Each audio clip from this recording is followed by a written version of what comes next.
Hi there, my name is Abby. I have hereditary angioedema, and today I'm going to show you how to do a Berinert infusion step by step. So let's start with the beginning.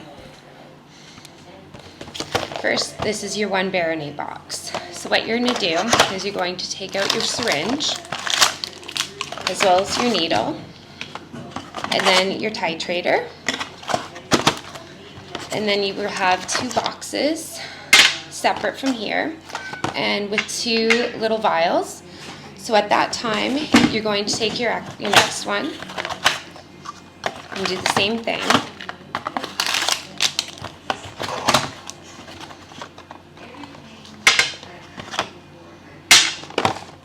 And finally, the last one.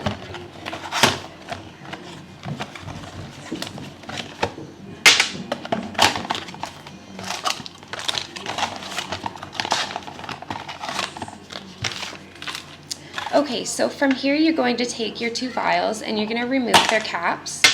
At this time you want to take your titrator and you're going to start with the blue face down. What you want to do is you want to push it down onto the vial so it has something that looks like this. From there you're going to go upside down and do the same to the next vial. And you're going to repeat these steps 3 times. Depending on your infusion level, it might be more or less. I infuse 1,500 units every 24 hours, so just be careful that you follow the doses of what your doctor has told you to do. And finally, we have the last one.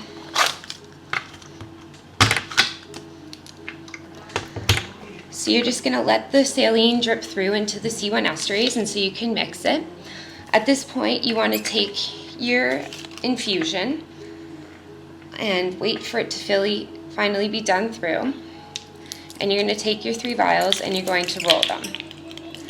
Remember, it's important to never shake them, so you want to just roll them in between your hands. Then you can flip it upside down, get it a good mix, and do the exact same thing. You want to do this for about a minute just to make sure everything gets mixed in and there's no chunks. And one more time.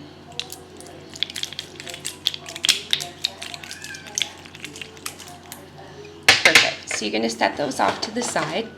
At this time, while they're settling, it's important to get your gauze ready. So I've got an individual package here. So you're going to take that out and just wait it there. I also use Tegaderm instead of tape to hold down my infusion site. I just find it's easier and less painful than ripping off the tape afterwards. So you're going to take this and get it ready, remove the sticky, and then put it upside down so it's ready to go with your gauze. And then finally, you want to take your alcohol swabs and also get those ready. You only use 1 or 2, give or take, so you just want to keep them sterile and sanitized until you use them so you can place them down on your gauze. So at this time, your infusion's now ready. So what you're going to do is you're going to take your syringe. I use a 30 ml instead of 3 10 mils. It's just easier for me and I find it's less contamination risk. So I use these and I prefer them more than the 10 mil. However, you do what's best for you. So you're going to take your syringe out of your package, do 1 clean cut of air through it. You're going to move that off to the side. So what you're going to do is you're going to take your you're going to take your vial top off. And you're going to attach it to the syringe and the vial. So it should look like this. And what you're going to do is you're going to pull back, just allowing everything to come out of the vial. You're going to take it off, and you're going to repeat this step with the remaining vials. Twist and pull. Twist and pull. So you should make sure everything's out of them. So at this time, what you're going to do is you're going to tap your syringe and you're going to remove any air bubbles that may be in it. So it's important to do this with your syringe facing up so you can remove any excess air.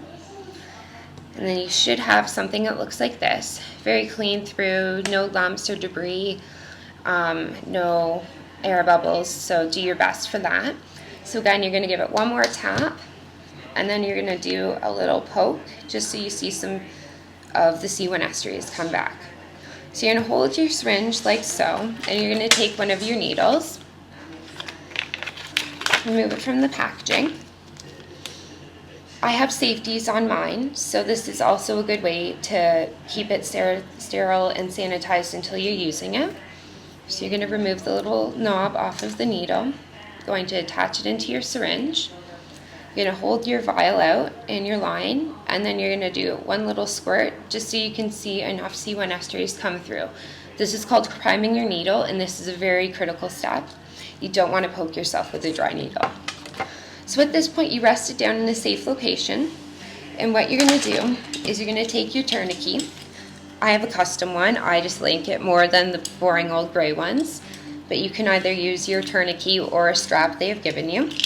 So what you're going to do is you're going to attach it into your arm, and I'm going to go about 3 fingers up from where I will be infusing in the elbow. So what you do is you pull it tight, and you're going to wait for your veins to pop. So at this time, what you're going to do is you're going to take your alcohol swab and you're going to clean the area. You want to do this for about 30 seconds just to make sure everything is clean and that you have no risk for contamination. So you give that a good wipe.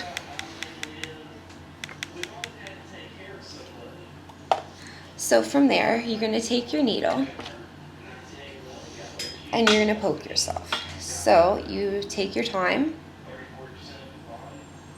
and you go right into your vein. So as you can see, I've got a blood flow back. This means I'm inside of the vein. So remove your tourniquet, and you're going to take your Tegaderm or your tape, whatever's best for you, and you're going to attach this over the needle. At this time, you're going to take your syringe and always go upside down just so you can avoid any air bubbles, and you're going to push back. And as you can see, the blood has gone back in. So this means you have a clear path and no access for bubbling. You want to take your time. So it's important to know my Berinert for my personal infusion is 4 milliliters per minute. So my infusion works out to be about 7.5 minutes. So as you're going to see, you may have some blood flow back. That's okay. You're just in the vein, so that's a positive. So what you're going to do is you're just going to slowly push and continue this on until your infusion's done. So at this time, it is important to know you need to take your Tegaderm off after it's finished, and you want to set that off to the side. And at this time, you take your gauze, hold one over the needle, and you're going to push back with your other 2 fingers and remove the needle.